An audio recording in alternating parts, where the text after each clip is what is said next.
So okay, last class में हमने देखा था कि गेट पर जो है आप ब्रांचेस कैसे बनाते हैं और उन ब्रांचेस पे आप कैसे बना के उन ब्रांचेस को आप गेट पे अपलोड कर सकते हैं। सो यहाँ पर W3C की लिंक मैं आपको प्रोवाइड कर रहा हूँ। W3C के अंदर गेट ट्यूटोरियल्स पर आप चले जाइएगा। ये w3cschools.com पर इसकी ऑफिशियल वेबसाइट पे जाना है और यहाँ भूत भूत आ रहे हैं क्या? धीरे धीरे आ रहे हैं।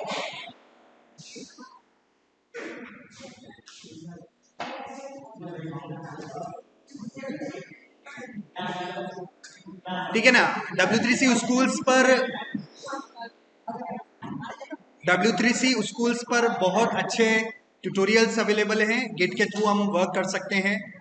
सो लाइक स्टेजिंग करना आप सबने सीख लिया है। गेट एट डॉट जब भी आप करते हैं वो स्टेप क्या कहलाता है गेट के प्रोसेस में? स्टेजिंग कहलाता है ना। Git add dot. अब गेट एड फाइल नेम भी लिख सकते हो जैसा कि यहां पर लिखा हुआ है। अगर फाइल नेम लिखने से सिर्फ वही फाइल स्टेजिंग में ऐड होगी, बाकी नहीं होगी। अगर आपको चाहिए सारी ही फाइल्स को आपको स्टेज करना है तो गेट ऐड डॉट। डॉट का मतलब होता है करंट डायरेक्टरी। तो करंट डायरेक्टरी के अंदर जितनी भी फाइल्स है उसको सबको आपको कहां लाना है?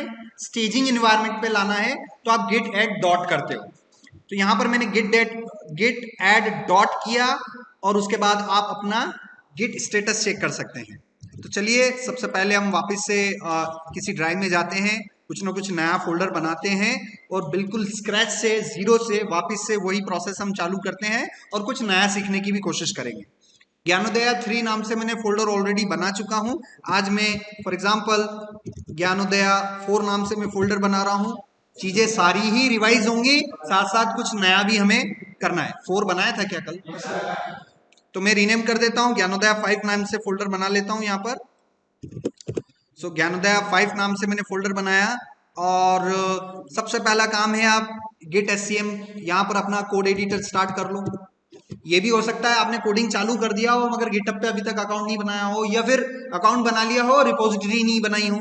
तो कैसे भी आप स्टार्ट कर सकते हैं। तो आज मैं क्या कर रहा हूं, मैंने अभी गिटहब पे रिपोजिटरी ज्ञानोदय 5 वाली नहीं बनाई है।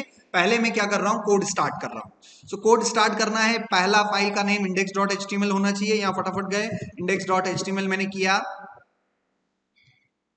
HTML5 का बेसिक स्टार्टर कोड हमने लिया, ये देखिए।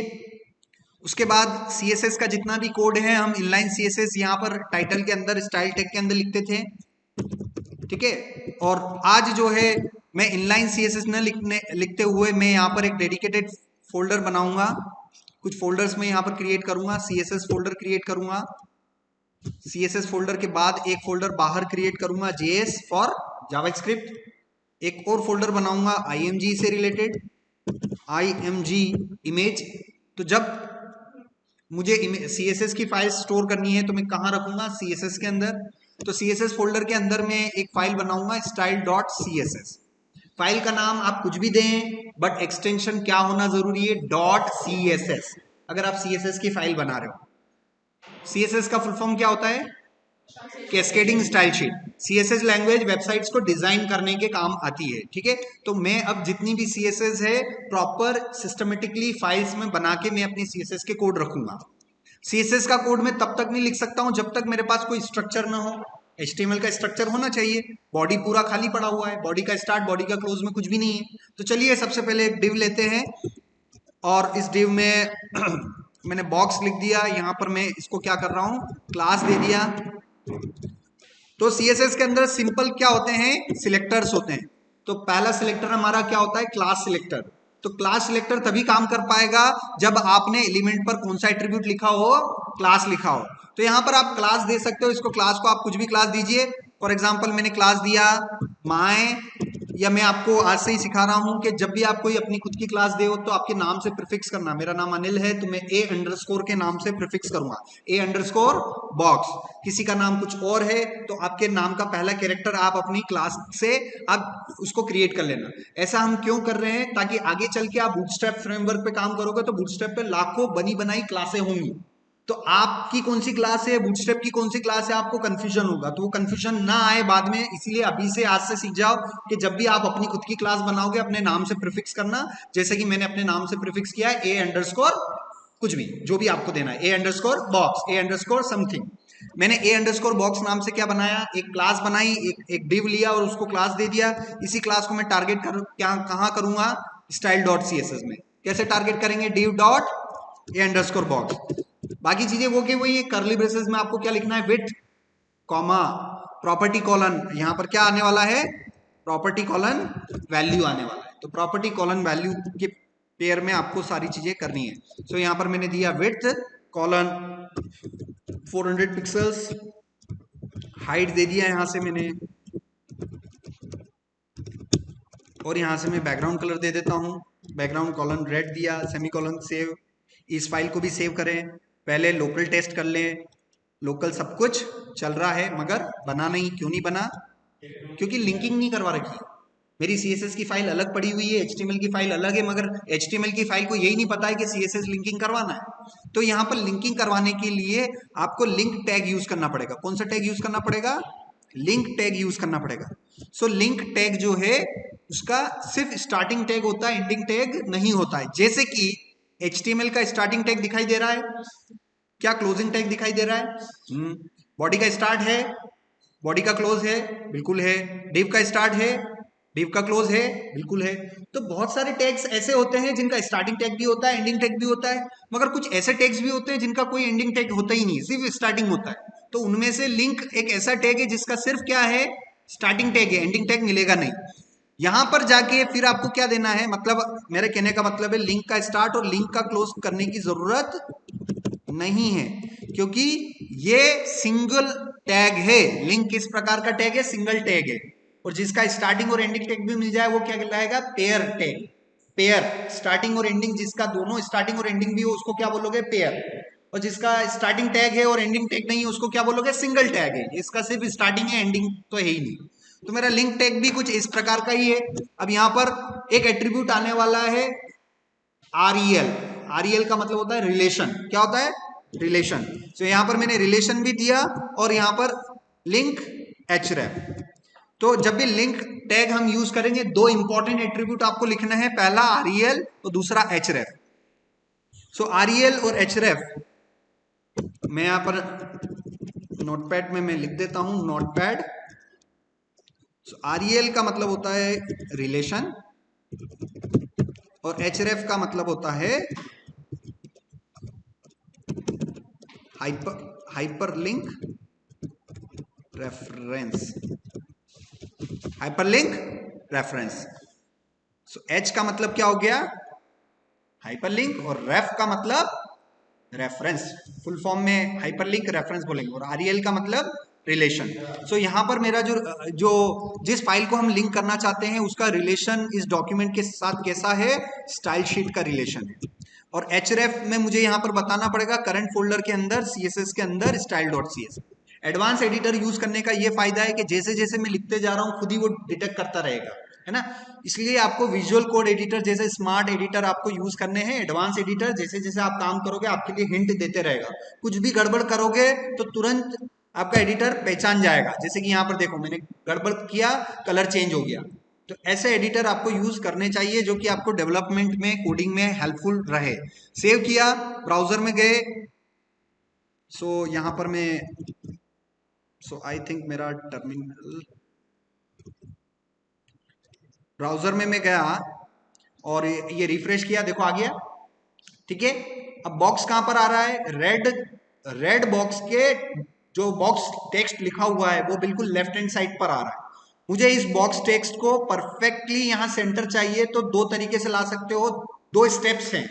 पहला तो आपको एक्स में सेंटर में लाना पड़ेगा और दूसरा वाई में सेंटर लाना पड़ेगा। जब भी आप प्रोग्राम्स के थ्रू, ग्राफिक्स के थ्रू आप वर्क करते हैं तो आप 2D प्लेन होता है आपके पास, जिसमें एक एक्सिस क्या होता है, एक्स, तो दूसरा एक्सिस कौन सा होता है, वाई, और तीसरा एक्सिस जो होता है वो जेड एक्सिस होता है जो आपकी तरफ आता है। हम जेड एक्सिस की बात नहीं कर रहे हैं। तो मुझे इस बॉक्स को परफेक्ट सेंटर में लाना है, तो जो हॉरिजॉन्टल लाइन है वो आपका क्या कहलाएगा, एक्स एक्सिस, और जो वर्टिकल लाइन है वो आपका वाई एक्सिस कहलाएगा। सो यहाँ पर इसको यहाँ पर CSS में गए और इसको आप बोलेंगे टेक्स्ट अलाइन सेंटर। क्या बोलेंगे? Text align centre. देखो सेंटर में आ गया, टेक्स्ट आपका परफेक्ट सेंटर में आ गया। मगर अब मुझे क्या करना है? वर्टिकली सेंटर करना है। तो फिर आप यहां पर क्या लिख सकते हैं? Line height. क्या बोलेंगे? Line height. और लाइन हाइट उतना देना है जितना की हाइट है। हाइट कितना? 400। लाइन हाइट भी कितना? 400। तो 400 पिक्सल मैंने कितना दिया? लाइन हाइट दिया। ये सिंपल सा फंडा है परफेक्ट सेंटर में लाने के लिए टेक्स्ट को। आ गया कि नहीं आया सेंटर में? अब ये फॉन्ट का कलर, पहला तो फॉन्ट जो है बहुत छोटा छोटा नजर आ रहा है, आपको कुछ दिखाई नहीं दे रहा होगा। सबसे पहली चीज फॉन्ट को बड़ा करते हैं।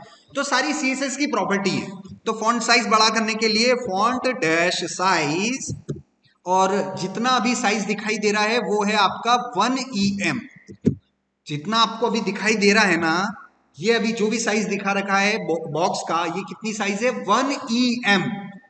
तो अगर मुझे डबल करना है तो 2 EM, 3 टाइम्स करना है तो 3 EMs। चलो 1 बाय 1 करके देखते हैं। ये 1 EM की जगह मैंने क्या लिख दिया? 2 EM। सेव किया, रिफ्रेश करो, हो गया डबल साइज। और बड़ा करें, 3 की जगह मैंने कर दिया 5 EM। हो गया? हो गया बॉक्स की साइज बड़ी। तो फॉन्ट को बड़ा करने के लिए कौन सी CSS की प्रॉपर्टी है आपकी? जिसको लग रहा होगा कि भाई ये क्या चीज है, मैं सही बता रहा हूँ कि आप अच्छे अच्छे डेवलपमेंट में भी चले जाओगे, अगर डिजाइनिंग और ये चीजें क्लियर नहीं है तो कुछ भी नहीं है ना। तो गिट का नॉलेज है तो भी कुछ नहीं कर पाओगे, और डिजाइनिंग का नॉलेज नहीं है तो भी कुछ नहीं कर पाओगे। मैं तो डिजाइनिंग भी सिखाऊंगा, गिट भी सिखाऊंगा, बैकएंड भी सिखाऊंगा, फ्रंट एंड भी सिखाऊंगा, सब सिखाऊंगा, मगर इतना परफेक्ट सिखाऊंगा कि आपको लाइफ में कभी देखने की जरूरत नहीं है। और इन क्लासेस को जो सीरियसली नहीं ले रहे हो लाइफ में कुछ भी नहीं कर सकते हो। इसलिए बैठे बैठे हंसो मत, और सिर्फ यहां पर जो जो इंपॉर्टेंट चीजें बता रहा हूं वो आप कर लो। ये फॉन्ट की साइज मैंने बड़ा कर दिया। इसके लिए मैंने क्या यूज किया? EM यूज किया। अब मैं एक छोटा सा आपको हिंट बता देता हूं कि EM और पिक्सल का क्या रिलेशन होता है। 1 EM is equal to 16 pixel का रिलेशन होता है, ये नोट डाउन कर लो, है ना।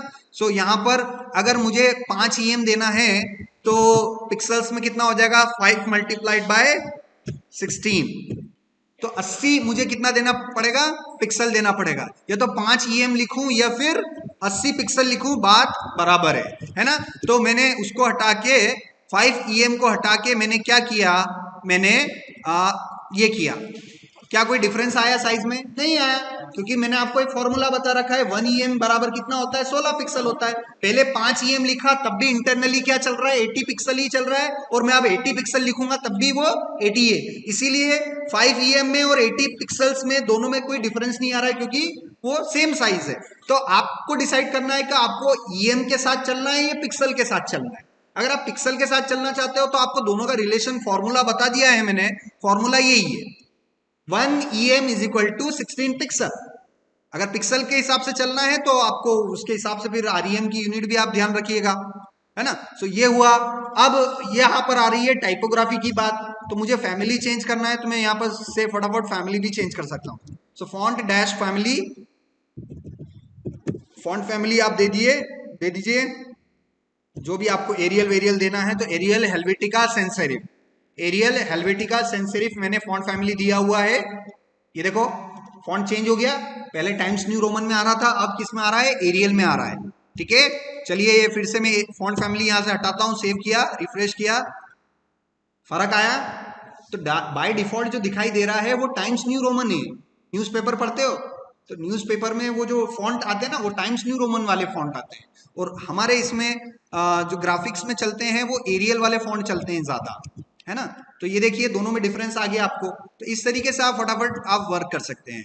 अब ये हो गया हमारा जो है प्रॉपर एक डॉक्यूमेंट प्रिपेयर हो गया। आपने एक छोटी सी वेबसाइट बनाई, मगर आज हमने नया क्या सीखा? हमने ये नया सीखा कि CSS की फाइल्स, CSS का कोड एक्सटर्नल फाइल में भी रख सकते हैं, और उसका लिंकिंग करवाने के लिए लिंक टैग का उपयोग किया जाता है। लिंक में 2 एट्रीब्यूट इंपॉर्टेंट होते हैं, पहला REL और दूसरा href।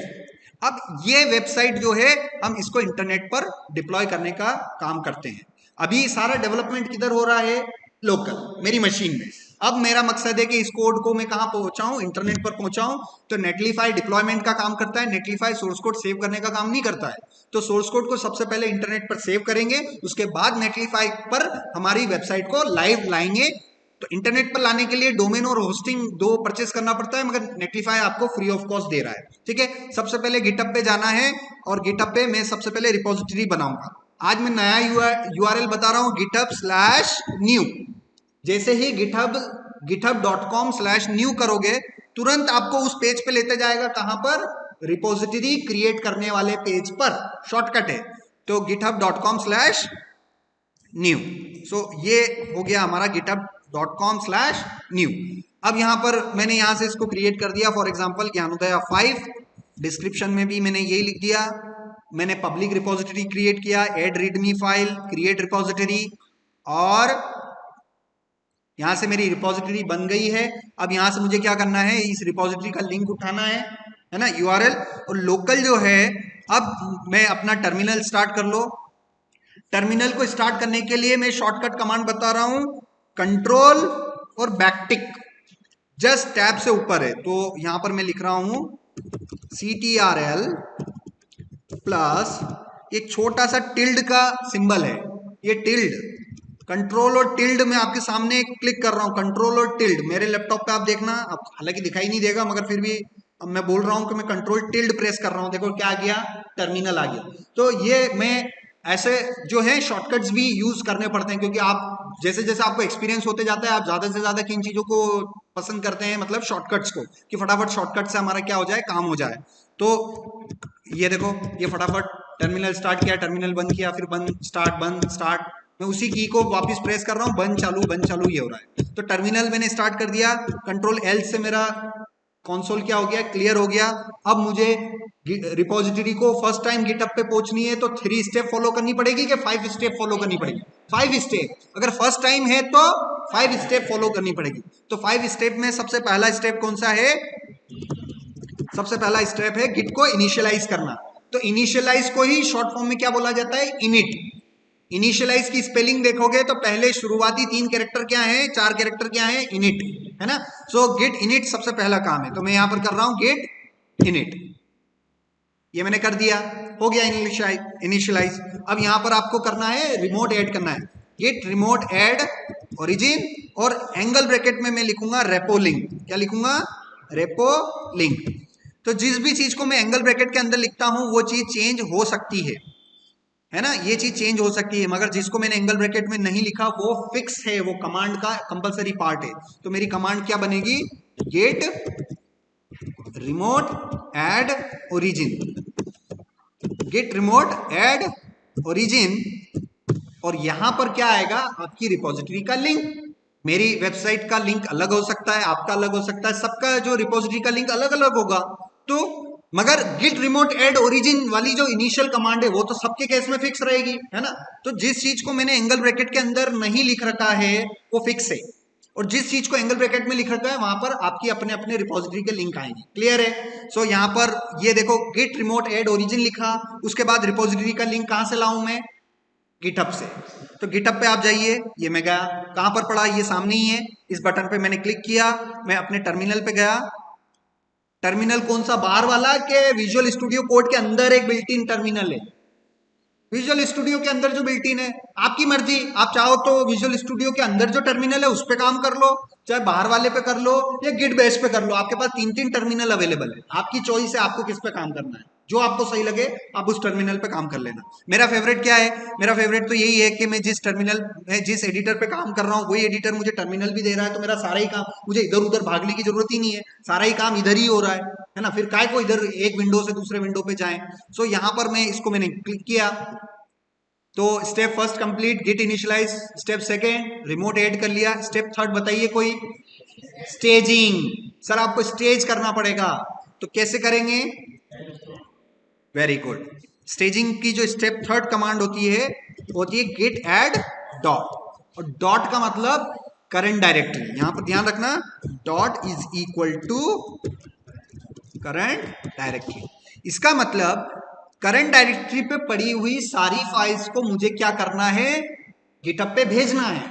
तो आप उसको करोगे गिट एड डॉट, का मतलब ये हो गया सारी फाइलों को मुझे कहां पहुंचाना है? गिटहब पे पहुंचाने की तैयारी कर रहा हूं। स्टेज करना मतलब तैयारी करना। स्टेजिंग का क्या मतलब होता है? आप किसी चीज के लिए क्या कर रहे हो? तैयार कर रहे हो। तो मैं काय के लिए तैयार कर रहा हूं? मैं गिटहब पे पहुंचाने के लिए तैयारी कर रहा हूं, अभी पहुंचाया नहीं है, तैयारी कर रहा हूं। इसी स्टेप को क्या कहते हैं? Staging. You are preparing your files to be uploaded on GitHub, है ना? अभी तक आपने भेजी नहीं है, आप सिर्फ तैयार कर रहे हो। सो यहां पर आप देखिएगा, ये स्टेज रन करने से पहले मैं गिट स्टेटस करूंगा तो रेड कलर में आ रहा है, दिखाई दे रहा है? अब देखना, गिट एड डॉट, क्या कर दिया मैंने? स्टेजिंग कर दिया। अब वापस से गिट स्टेटस आप करिएगा, अब किस में हो गई? ग्रीन में हो गई। तो ग्रीन, रेड डिनोट करेगा कि जो फाइल अभी तक आपने स्टेज नहीं करी है, और जिन फाइलों का ग्रीन हो जाएगा कलर, इसका मतलब वो फाइल्स आपने कहाँ ऐड कर दिए? स्टेजिंग एरिया में ऐड कर दिए, मतलब उनको आप अपलोड करोगे, ठीक है ना? तो ये एक छोटा सा शॉर्टकट था कि आप स्टेटस, गिट स्टेटस कमांड से आप ये चेक कर सकते हो कि कौन सी फाइल गिटहब पे जाने के लिए रेडी है और कौन सी नहीं है, ठीक है ना? ये आपने कर लिया, तो ये भी क्लियर है। 5 स्टेप्स की कमांड है, git init, git remote add, staging, commit, push. अब कौन सी करूंगा मैं? कमिट। तो 4th स्टेप कौन सी है हमारी? कमिट की है। Git commit dash M, M का मतलब कोई बता सकता है? Message. Very good.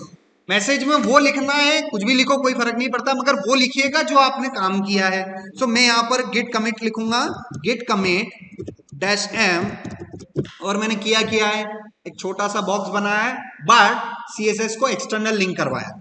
So CSS files are linked externally, यही काम किया है मैंने नया। तो जो भी आप काम कर रहे हो वो उस डबल कोट्स के अंदर आपको लिखना है ना? जिससे क्या होगा, आपके कमिट के नाम से आपको पता चल जाएगा कि इसमें आपने किया क्या था, ठीक है ना? तो मैंने क्या किया है, अभी नया क्या किया है, मैंने सीएसएस की फाइलों को एक्सटर्नली लिंकिंग करवाया। सो ये मैं अपने कमिट आईडी में लिख दूंगा, ये कमिट हो गया है। अब स्टेप 5th, पुश करना। सो पुश करने का मतलब हो गया अपलोड करना, और यहां पर मैं करूंगा गिट पुश ओरिजिन मास्टर। तो git push origin branch name, है ना? मैंने हमेशा बता रखा है, सिंटेक्स याद करो, git push origin branch name. But initial first time अगर आप अपलोड करेंगे तो आपका क्या होगा, मास्टर ब्रांच पर आपको अपलोड करना पड़ेगा, जो कि हमने प्रैक्टिकली करके देखा है। हमने गेट पुश ओरिजिन मेन करके देखा, नहीं हुआ। गेट पुश ओरिजिन मेरे नाम से अपलोड करके देखा, नहीं हुआ। मगर फर्स्ट टाइम है तो फर्स्ट टाइम कैसे जाता है? मास्टर के थ्रू ही जाएगा। ये सारा अनुभव, ये सारा प्रैक्टिकल एक्सपीरियंस कब आता है? जब आप कर करके चीजों को देखते हो और फिर आप मेमोराइज कर लेते हो कि यार मैंने 10 बार किया है। गिट पुश ओरिजिन मेन कभी काम नहीं करता है, हमेशा क्या काम करता है? गिट पुश ओरिजिन मास्टर करता है। तो आपको इतना प्रैक्टिस करना चाहिए अपने डेवलपमेंट लाइफ में कि आपको चीजें क्या हो जाए, प्रैक्टिस कर करके रिकॉल हो जाए, मेमोराइज हो जाए कि हाँ यार ये नहीं होता है और ये होता है और यही होता है। तो इस तरीके से मैं भी फॉलो करता हूं, मैं इतना प्रैक्टिस करता हूं कि मैं मेमोराइज हो जाता है मुझे कर करके कि यार ये ऐसे ही होता है और इसका दूसरा तरीका नहीं है। तो ऐसे ही जब अभी आप कोई करो, अभी लर्निंग स्टेज में आप बहुत सारे प्रोजेक्ट्स बनाओ, बहुत सारे प्रोजेक्ट अपलोड करो, कौन सा आपका कुछ फाइनेंशियल लॉस हो रहा है? गिटहब कुछ पैसे मांग रहा है क्या आपसे, या नेटलिफाई मांग रहा है? कुछ भी नहीं। बस ये है कि आप अपना थोड़ा टाइम निकालो, हजारों रिपोजिटरी बनाओ, हजारों रिपोजिटरियों को गिटहब पे पहुंचाओ, नेटलिफाई पे डिप्लॉय करो, जस्ट प्रैक्टिस। क्योंकि जिस दिन आप कंपनी का इंटरनेट वर्क करेंगे, अभी ठीक, बस 5 minute. Okay. So last command जो है हमारी अपलोड करने की है, तो वो कमांड जो है गेट पुश ओरिजिन मास्टर है। यहां से मैं अपलोड कर देता हूं, git push origin master. So git push origin master मैंने कमांड किया और ये मास्टर एरो मास्टर आ गया, मतलब मेरा सोर्स कोड गिटहब पे पहुंच गया है। अब चलिए फटाफट हम डिप्लॉयमेंट करेंगे। डिप्लॉयमेंट का काम किधर से होगा? नेटलीफाई से होगा। आप फटाफट नेटलीफाई पे जाइए और यहां पर आप जाइए, है ना? तो मैंने आपको फर्स्ट डे ही बता दिया था, गिटहब पे और नेटलीफाई पे दोनों अकाउंट रेडी कर लेना, साइन अप कर लेना, ताकि आप बार बार इधर उधर आप जाएं तो वो आपसे बार बार यूजर नेम और पासवर्ड ना पूछे। क्योंकि एक बार परमिशन तो एक बार देनी पड़ती है, फिर सेकंड टाइम आपको डायरेक्टली जैसे नेटलीफाई इंटर करोगे, डायरेक्टली आपको कहाँ लाके छोड़ देगा? वो डैशबोर्ड पेज पर। फिर आपको क्या करना है? सिर्फ छोटा सा काम करना है, एड न्यू साइट। गिटहब पे गए और यहां से सोर्स कोड में सर्च करूंगा, यहां से सर्च करना है अपने को ज्ञानोदया। इंटर मैंने सर्च किया और ज्ञानोदय 5 नाम की जो रिपोजिटरी होगी,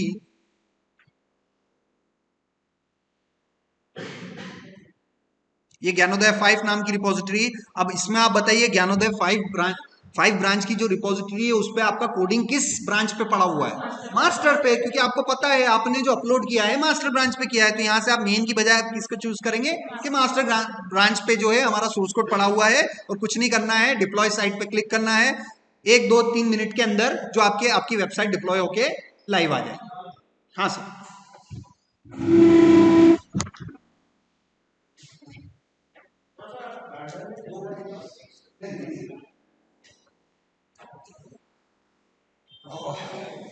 ठीक है, और ये बिल्ड प्रोसेस रेडी हो गई है, और यहां से प्रोजेक्टर ये अभी हुआ ही है मैं देखा कि आपने किसी ने बताया नहीं अभी तक। चलिए इसको मैं रीनेम कर दूं फटाफट, ये वेबसाइट का नेम बहुत लंबा चौड़ा वेबसाइट का नेम आ रहा है, इसको हम कर देते हैं ज्ञानोदया 5.netlify.app। सभी मोबाइल निकालिए और देखिए, शायद हमारा ज्ञानोदया 5.netlify.app इंटरनेट पर आ चुका है। ठीक है ना। चलिए अब आप सभी जो है चलिए गार्डन में आप चलिए।